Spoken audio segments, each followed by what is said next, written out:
What's up, bitches? Let's talk about crime.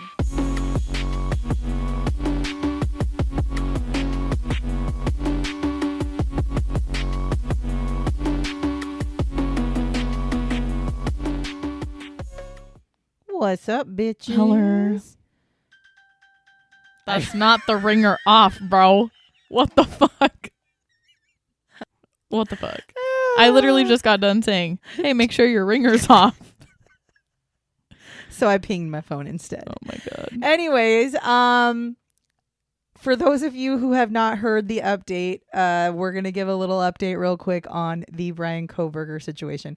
So I actually watched the sentencing trial.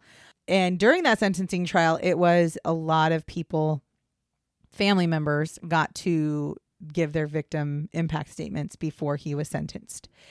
And dude, the sister with the big D comment. Oh. So it was actually her mom is the one who said it, but it came from her sister. No, so I'm saying it was on behalf of the sister. Yes, and when she said that, I was like, it literally my whole TikTok that day was nothing about that fucking comment. Well, and what was funny is everybody laughed and clapped in the courtroom after she said it, and she had actually said all this stuff about him, and like it was interesting to see how I watched his face. He didn't care because I didn't watch it because I was at work, but I like afterwards, obviously TikTok, blew up my TikTok.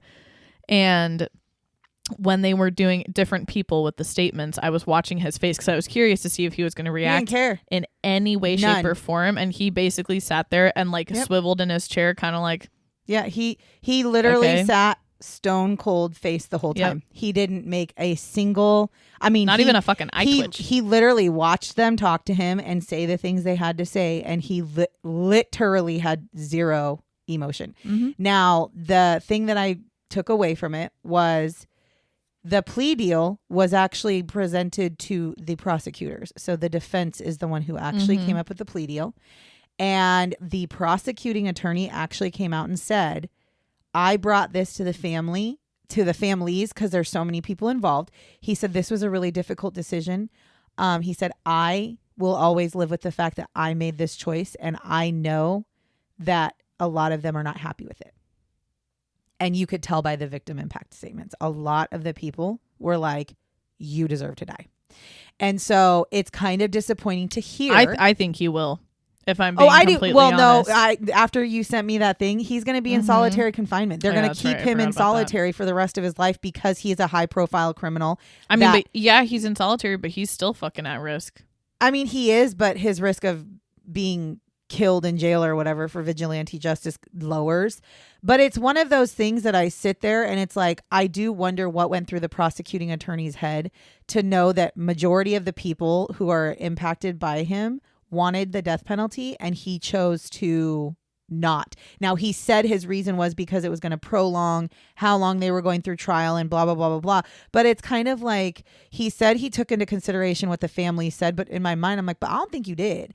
And there is a small part of me that wonders if he was worried he would not be able to win the case. Again, I'm waiting for the records to come out because they're going to share with us in the world what they found.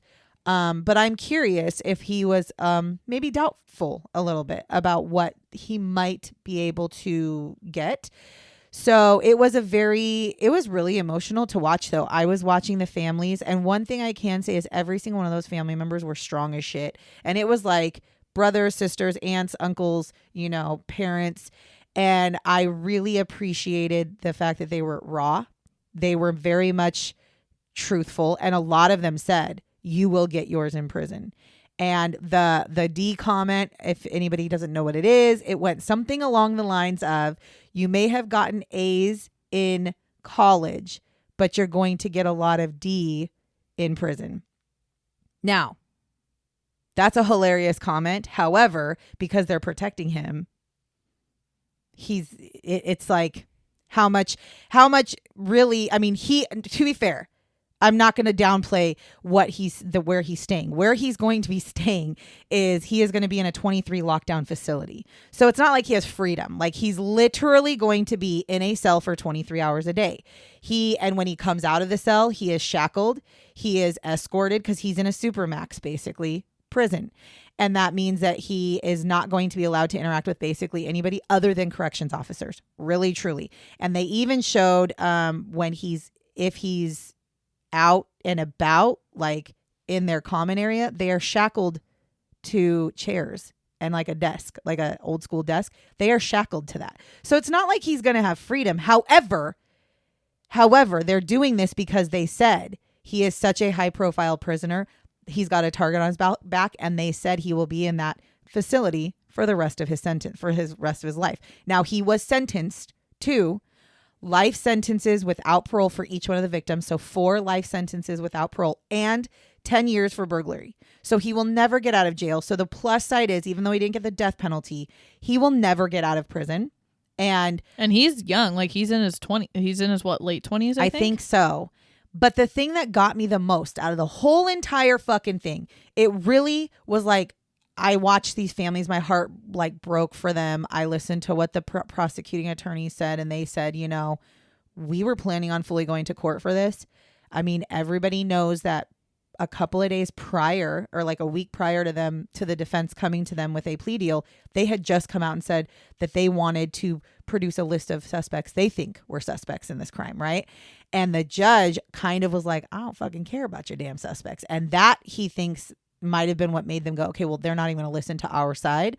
So we're going to go ahead and ask for a plea deal. And he said, but the fact that they came up with a plea deal, it was shocking, because this whole time for the last 2.5 years, he's been like, I didn't do it. Somebody else did it. I can give you a list of suspects. He was able to try to have excuses as to why he was in certain places at certain times. And then all of a sudden he's like, okay, fine, I did it. So the thing that got me the most was, before his sentencing was handed down to him, the judge said, do you have anything that you want to say? Which in most cases, you would hope that they'd stand up and say, I'm sorry. You would hope they would stand up and give you a reason. You would hope they would stand up and say something. He fucking looked at the judge and goes, I respectfully decline. Bitch. What are you talking about respectfully decline? Something that I saw was that they're trying to find a way to basically force him to have to give an explanation. They will never be able to, but you want to know what I think is going on? Or maybe it was our president that had commented and saying that he should be forced to give an explanation or something. I mean, you can't. But that's the other thing that I heard, was that there still was no explanation given. Do you want to know why I think he didn't give an explanation? I think there's another person. No. I think he's waiting for a book deal or an interview or a movie that he will be like exclusively give rights to and make a fuckload of money off of it. And even the judge said people are concerned that he's going to make a bunch of money off this. And he said, I would hope that people who are in this industry would not be as such sick individuals to do that. We all know there's going to be a Brian. Well, there's already the Idaho 4. Yeah, but that's bullshit. Those are bullshit. Those are just people making money off of the fucking name. But if Brian Kohberger agrees to a movie deal or any sort of interview, exactly, he can make money by keeping his story to himself, and then giving the rights to one person with the ability for them to give him a shit ton of money. That's what I think is going on. I think he's hoping that somebody's going to come to him. And somebody will. Of course they will. And it'll be fucking terrible. So for all of you listening, if there's a Brian Kohberger interview or blah, blah, I will not watch it. I want to, but I will not, because I will not let him profit off of his crimes. We just have to know that we'll never know. And even the judge himself said, while we all want to know why, the fact that this man has continually lied for 2.5 years, what makes you think he'd tell you the truth anyways? And that's true. We have there's nothing, no part of me feels closure. And I know they're not my family, but not one part of me feels closure about this crime. I think that, sure, he's in prison. I do think he deserved to die. He premeditated the shit. So I think he should have been killed for it. That's a death penalty thing. The fact that he has no remorse, won't talk about it, doesn't want to give explanations. Those are all reasons in my mind that you would have the death penalty. That's what the death penalty is for. But I have to be satisfied with the fact that he's going to be in a prison, secluded for the rest of his life, he'll probably go crazy, because that's typically what happens to people who live in lockdown like that. You pretty much will drive yourself crazy. You don't have anything to do but sit in a cell for 23 hours a day. That's pretty awful. So if you're going to send somebody to prison for the rest of their life, that's the way they should live, in their own tiny cell where they can't have any communications with anybody on a daily basis. That's going to make people go crazy. Now, people like me, who's a super big introvert, I think I could survive for a little while. But even I think I would go crazy after a while. I'd go fucking crazy. So that is the update on the Bryan Kohberger situation. As of now, it is done. It is over. And by the way, part of his plea deal was he cannot appeal. He cannot appeal his sentence. He can inquire about an appeal, but he cannot appeal the actual sentence that he has right now. In my understanding is he would be able to appeal if something were to come up that would like prove his innocence. That's the only time he could appeal. So he's stuck there. And you know what? Good riddance to him. The families can now move on and continue forward with their lives and do the things they need to do to cope with it, because it's over. So no more Bryan Kohberger. And honestly, I did find out that the family members, all of them, stopped saying his name. They just used his initials. They just used BK because they didn't want to give him the clout. So apologies on always using his name, but at the same time, that's what we talk about, is we talk about the people, and I'm not going to not say their names because you need to know who we're talking about. But that's it. So BK, Bryan Kohberger, over, done with, bitches in jail for the rest of his life. Now we're on to something different. We are going to be talking today. Sierra's going to hate this one. It's an old one. We did 2 new ones. Calm down. We did 2, not new, but 2 current. Although this one's kind of interesting. So we are going to, okay, so what are we talking about today? We're talking about Mary Pearcey. A woman. Now, this happened on October 24th, 1890. Oh my God. Phoebe Hogg and Tiggy are murdered. Are you fucking kidding me? In London, England. What? Those poor people with their names. What the hell? It's the 1800s. Tiggy was a popular... Actually, I think Tiggy probably still is a popular name in England. It's not... I mean, people... There's all the time people... Definitely not here. And Mary Pearcey is held responsible. So we're going to give you a little background on good old Mary. So Mary was born March 26th, 1866. And she was actually born Mary Eleanor Wheeler. Now, she was born to a girl named Charlotte Wheeler. And it is said that Charlotte's family actually disowned her for having the baby because she was refusing to marry a man that her family had chosen for her. And so her family was like, good riddance to you because you didn't pick the man we chose for you. So the father of Mary actually is a man named James Wheeler. Many have stated that her father was actually a man named Albert Wheeler who had been hanged in prison for murder, but that is just simply not true. They took her last name and found somebody else who had been also killed or who was also a murderer back in the 1800s. And they're like, oh, that's her dad. No, her dad was a man named James Wheeler. To be clear, Albert Wheeler was not the father. It's James Wheeler. James actually had met Charlotte on a boat. She was getting onto some ship for some reason. And she ends up meeting him and they immediately fall in love. I feel like it's Titanic, but it's not the Titanic, but I feel like it's the Titanic with Jack and Rose. They immediately fall in love. And he is actually a sailor. Like he is a sailor and she is infatuated with him and he is absolutely infatuated with her. And when she goes to leave the boat, he says, like, there goes my future wife. Like, that's how much he really wanted to be with her. They end up actually being together. She gets pregnant. She marries him. Like, they have their life. Now, Mary was described as being too kind and too sensitive as a child by her mother.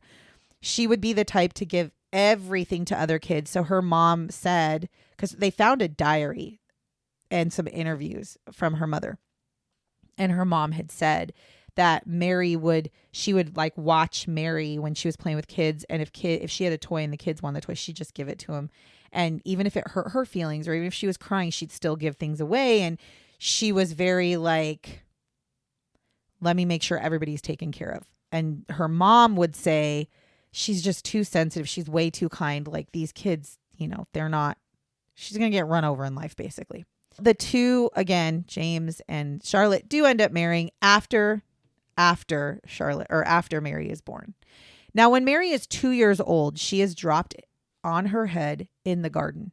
Okay, so like she's being carried. The fuck? Oh, okay. So I was like, carried. wait a minute. No, she's being carried like through the garden by, I think, one of the nurses that was like helping her, and she falls out of the nurse's arms, hits the ground, hits her head. Shitty nurse. Yeah, no shit. So at the time when she was dropped on her head, she was actually old enough to be able to reciprocate what she was feeling, and so she was able to tell them like, oh, my head's hurting, I don't feel good.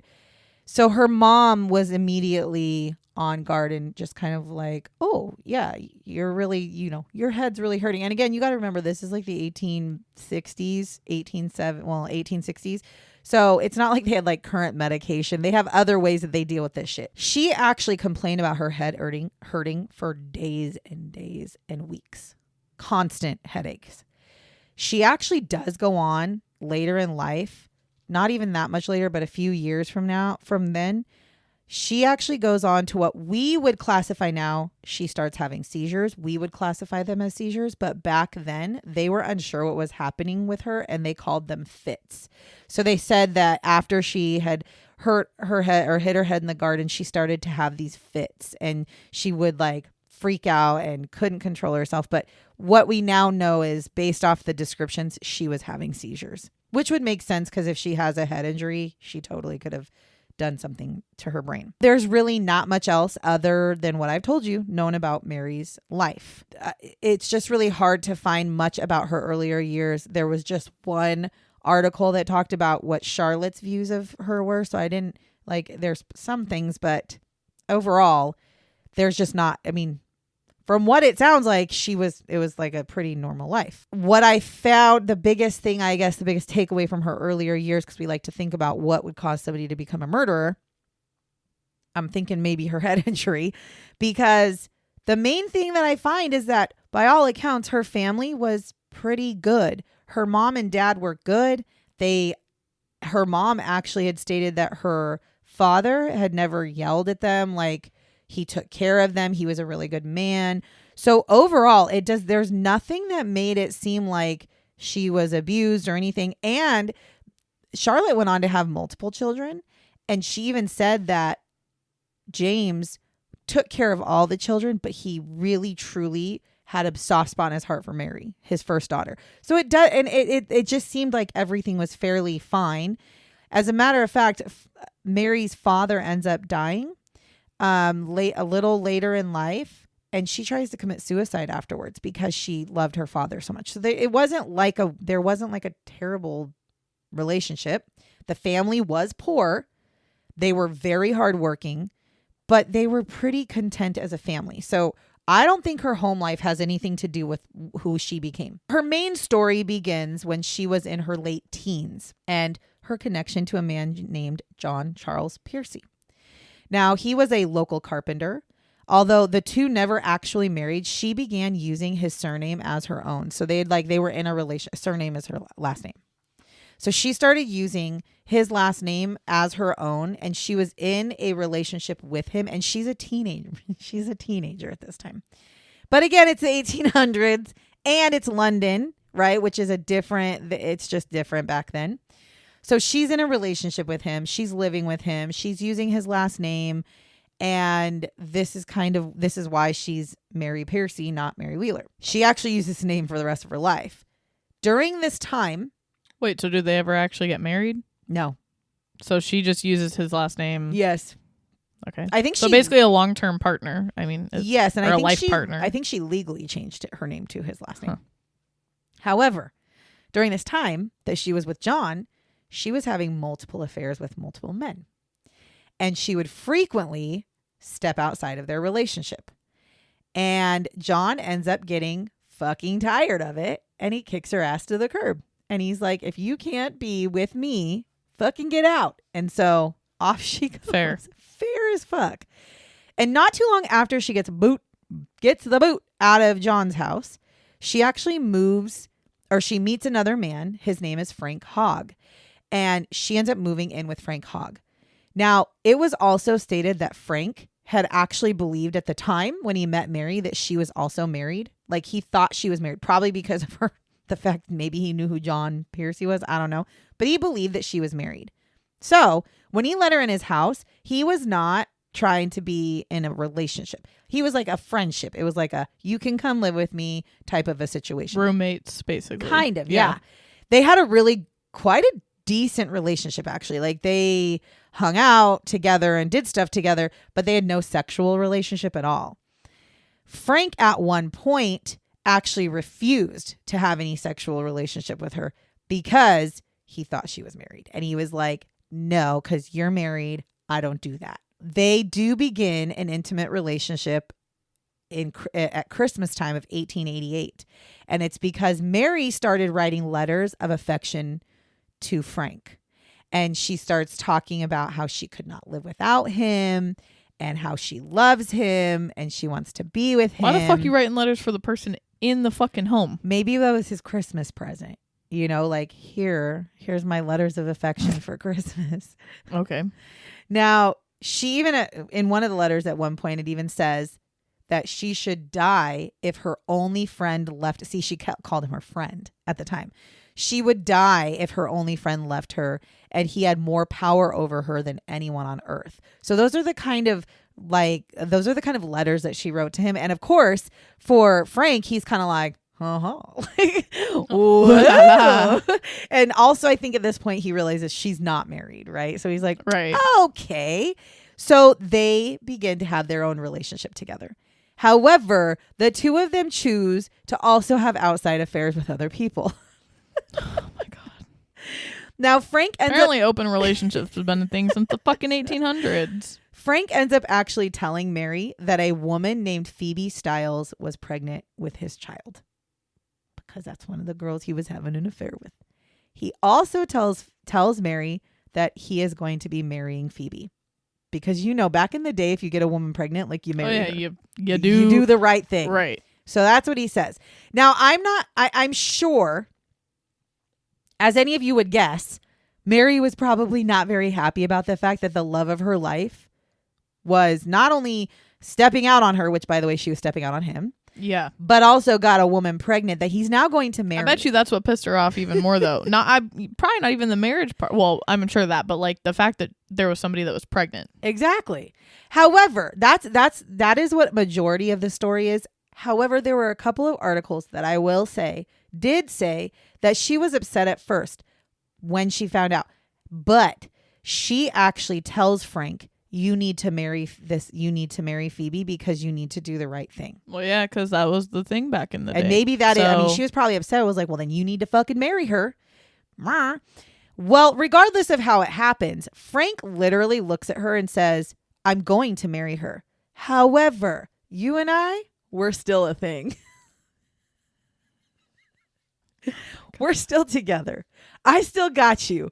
We're still sexual. Don't worry. I'm not leaving with London. I'm just going to marry in the her. Fucking 1800s. So basically what he tells her is that he will continue to be her lover regardless of him being married.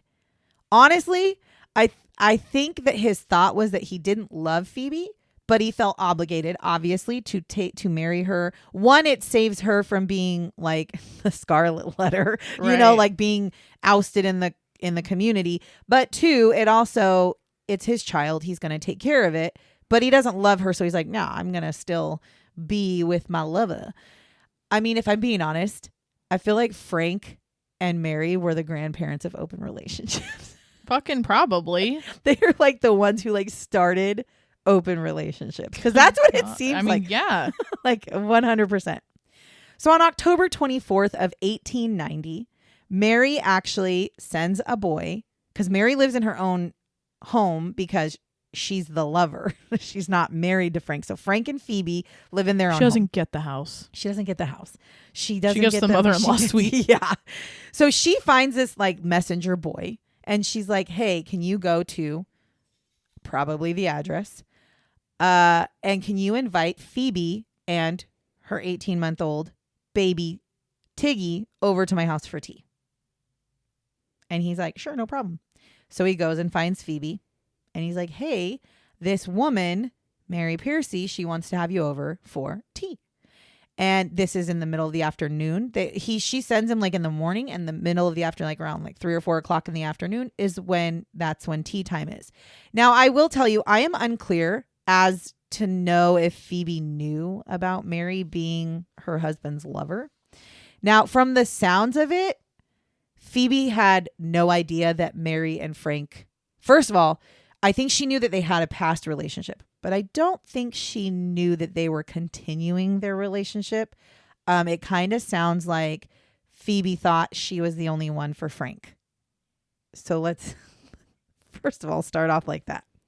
So on this afternoon, she shows up to tea, knocks on the door. Mary lets her in. And within that time frame, the neighbors actually reported that they started hearing screaming coming from Mary's home. They heard glass breaking, and they heard what they described as like general chaos coming out of Mary's house, to the point to where one of the neighbors actually runs out of their home, ran to the fence. I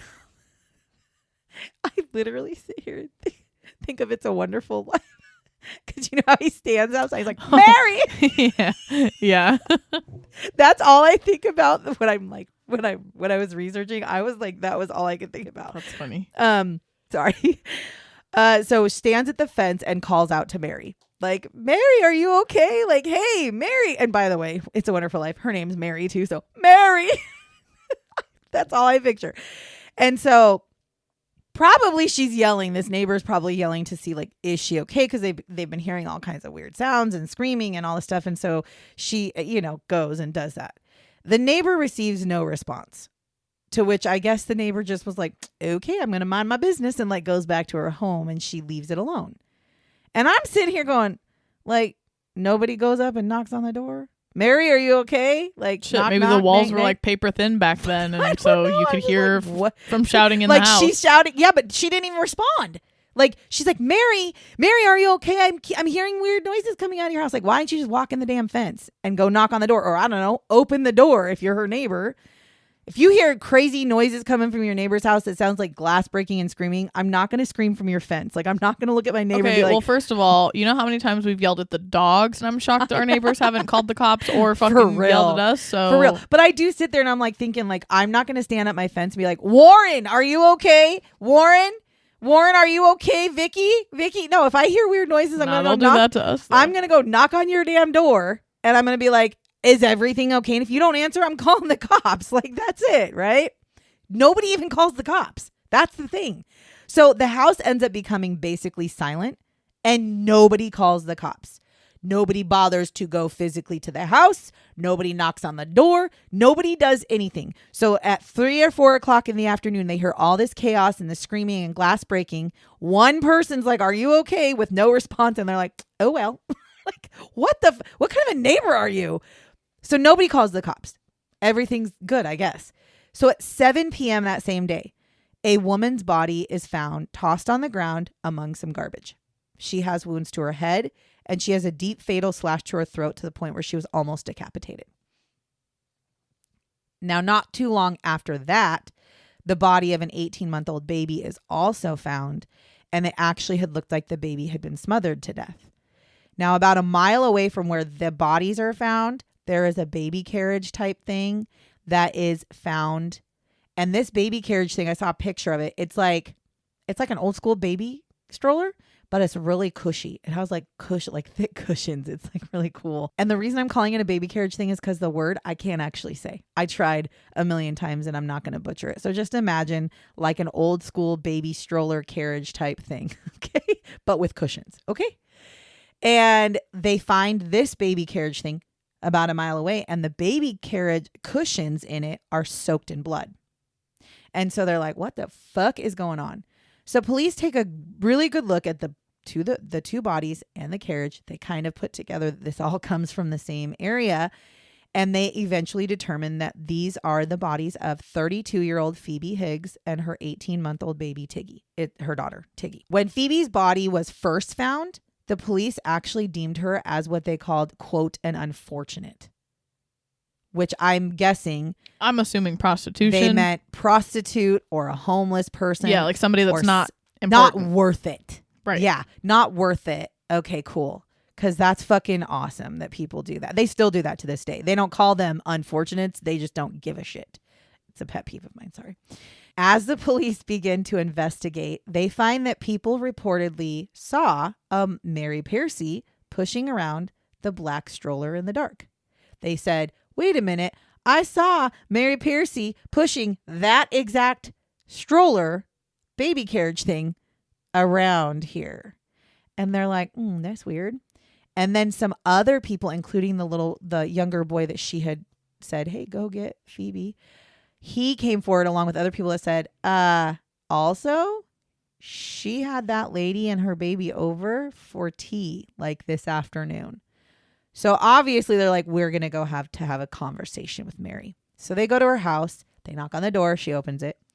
And they're like, hey, how are you? And she's like, I'm great. And they said, we got some questions. Do you know a Phoebe Higgs? And she's kind of like, I'm guessing at what she said. They don't actually say, but I'm assuming she's like, yeah. So whatever they say to her, they actually get to search her home. Probably because they just suspect, it's back in the day. They probably didn't even care. So they decide they're going to search her home. Well, while they're there, they actually find that there is blood spatter on the walls. There's blood spatter on the ceiling.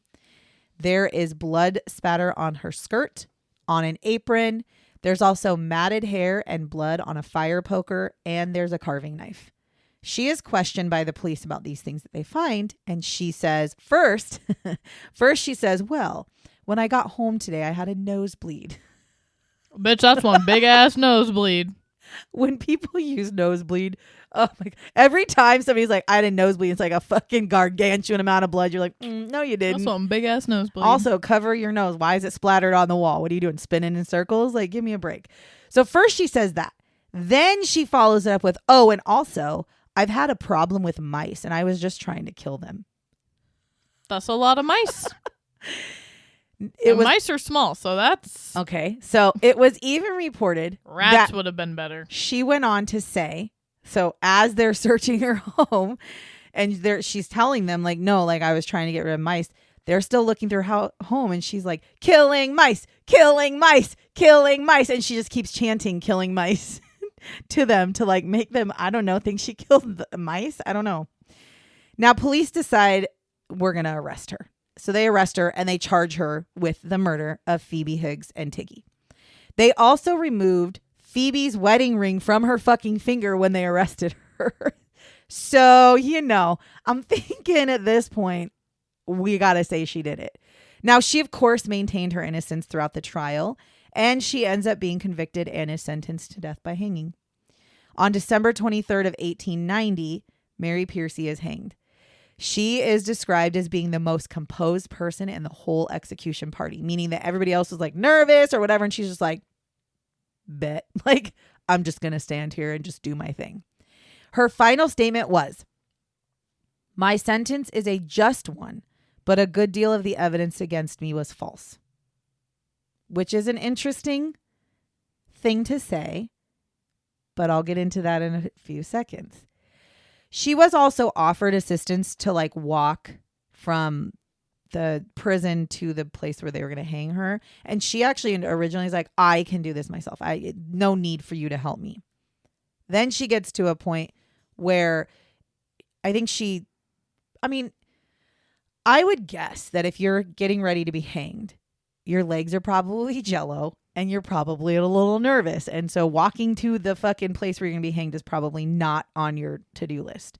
So she does end up, some female warders come up to her and they're like, are you sure you don't want some help? And she says, oh, well, if you don't mind going with me, I am pleased. So like she wasn't mean or rude, or she was just like, yeah, I guess you can help me.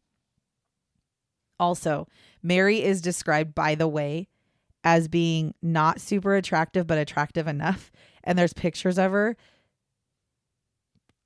She was, in my opinion, maybe not the most attractive person. So it kind of blows my mind that she even had so many lovers. I just wanted to point that out. The reason I'm bringing that up is because as a woman who's saying, no, I can do it myself, and then says, oh no, I guess you can help me. Like, in my mind this whole time, how old do you think she is? Honestly. Probably in like her 20s or 30s. So I was thinking in her 30s because, you know, Phoebe's 32, right? The one that she killed is 32. Right. So in my mind, I was like, she's got to be in her 30s. She was 24.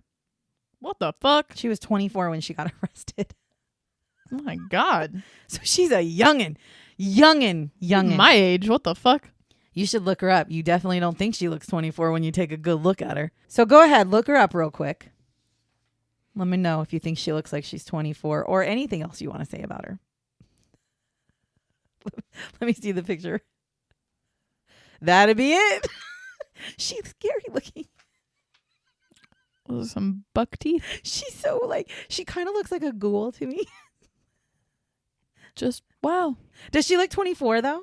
Fuck no. They never did back like in 50. The day.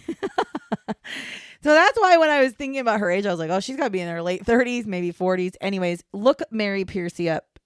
It's MaryPearcey. Look her up if you want to see who we're talking about. Anyways, back to what we were talking about. And no, I'm not trying to dog on her looks. I'm just saying, like, you'll see what I mean. She was probably pretty for the back in the daytime. I don't know. Anyways, so Mary's murder. So she's hanged. Oh, and the morning of her hanging, she was offered breakfast. She accepted breakfast, and then she did not eat anything because she said her stomach was not feeling great. Fair enough. She's going to her death. So yeah. Mary's murder case created a ton of press. Like a ton of press for the time. So Madame Tussauds Wax Museum. You've heard of Madame Tussauds. So they actually made a wax figure of Mary for their Chamber of Horrors exhibit. So I even think today there is a chance that if you go to one of the Madame Tussauds Wax Museum and if they have the Chamber of Horrors exhibit, she might be in there. Which I would love to see that. They also purchased the pram that was used in the murder, as well as items from Mary's kitchen to put in their horrors exhibit, Chamber of Horrors exhibit. When the exhibit opened, it brought in 30,000 people when it opened. That's how many people were interested in Mary Pearcey. The noose that was used to hang Mary is actually on display at the Crime Museum in New Scotland Yard. Which, by the way, if we ever go to London or England, I want to go to the Scotland Yard because they have this fucking crime museum there that has a bunch of like crime it kind of makes me think of like the Alcatraz East, but I've seen pictures of it. I think it's like a legit museum though, where you like go in and like look and don't touch. You fucking thing. Whisper. Yeah, that's kind of what it sounds like. But her noose is actually in there as well. That was used to hang her. Now, normally, this is where I would stop and I'd be like, hey, thanks for listening to us. But there is something very interesting about Mary that I feel needs to be discussed. So Mary has actually been someone that is on the list of potential suspects of being Jack the Ripper. I saw that when I was looking her up her picture. She also is the only female suspect to this day, and she is also the only female suspect from the time, too. And by the way, they suspected her back in the day. It wasn't just now. The thought behind the Jack the Ripper potentially being a woman is the fact that people back then, detectives back then, would say things like a woman would be able to walk around in public with blood on her and claim to be a midwife and nobody would ever be suspicious. So in the areas that these women were murdered. So for those of you who don't know who Jack the Ripper is an unknown serial killer in London, same area of London as Mary, and killed 5 women and then just stopped. And they were saying that a woman, because the way that Jack the Ripper killed them, there's no way that the person who killed these women would not have blood on themselves because the women were brutally murdered, stabbed, and all this stuff. And they were saying that a woman would be a viable suspect because they would be able to walk around from like where they killed the person to their home, and maybe somebody would be like, oh, are you okay? And all they'd have to say is, oh, I'm a midwife. I'm just on my way back to my house. And they'd be like, oh, okay.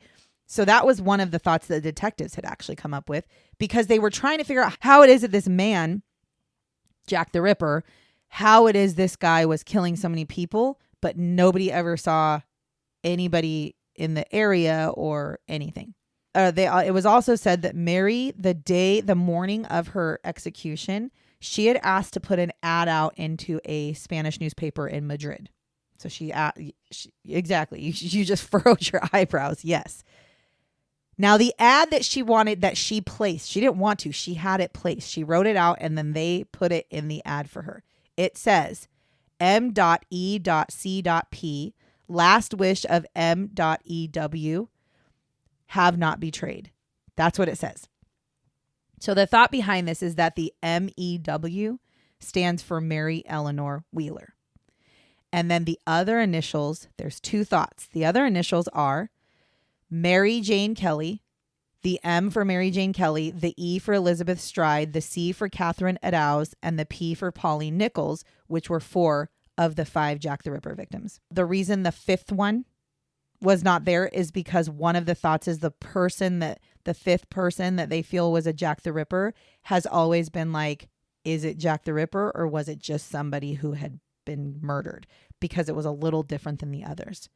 Now, if this is true, then it would imply that Mary would have had an accomplice for the Jack the Ripper murders and that she was sending a message. Basically saying we're done. And saying. Or that she's done. That she's done and she did not betray whoever the person was.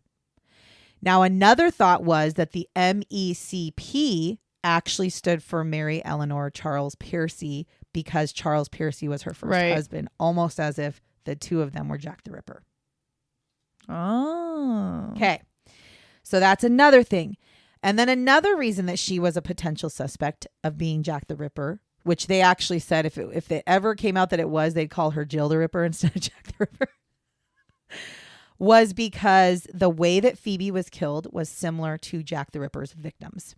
Not only how Phoebe was killed, but where she was left just on the side of the street, because all of Jack the Ripper victims were found just on the street, cut open, stabbed to death, brutally murdered, bloody as all hell. And that's how Phoebe was. They also noted that it was in the same area that Mary lived. And just for everybody to know, Jack the Ripper victims were all murdered in 1888. So it also fit the time frame because Jack the Ripper was active starting in 1888, which would fit the time frame because this was, so 1888 is when she started her relationship with Frank. And then she found out that he had a woman pregnant in 1888. And then she killed Phoebe in 1890. So number one, it would make sense because of the fact that it's all around the same time frame. Especially it would be interesting because it would be the same time frame as as she found out that her lover was cheating on her. So there's that. It also is interesting because the one thing about Jack the Ripper that people don't understand is they just stopped. The murders just stopped. There is no, it was like maybe 5 victims, 4 to 5 victims, and then it just stopped. They're just done. Did the victims look like Phoebe? No, they were all different. I think a lot of them were prostitutes, actually. Now. See, but that's what doesn't fit the MO. Is Phoebe wasn't a prostitute. Correct. That is correct. But she had a vengeance against her. And so for all we know, I mean, in my mind, I'm like, well, maybe she found out about Frank having a baby. And so she went out and took her anger out on other people. And then when she felt ready, she killed Phoebe. However, here's the big one. And of course, we'll never know. But here's the biggest one. In 2006, they did a DNA test on one of the stamps that was taken from the Jack the Ripper letters. So again, if you don't know Jack the Ripper, one of the big things about Jack the Ripper was the women were killed and then Jack the Ripper would write letters to the newspapers and taunt them. Or to the newspapers and to the police and taunt them. So they kept the letters. And of course, what are on letters? Stamps. Well, back in the day, they didn't have sticky stamps. They had licky stamps.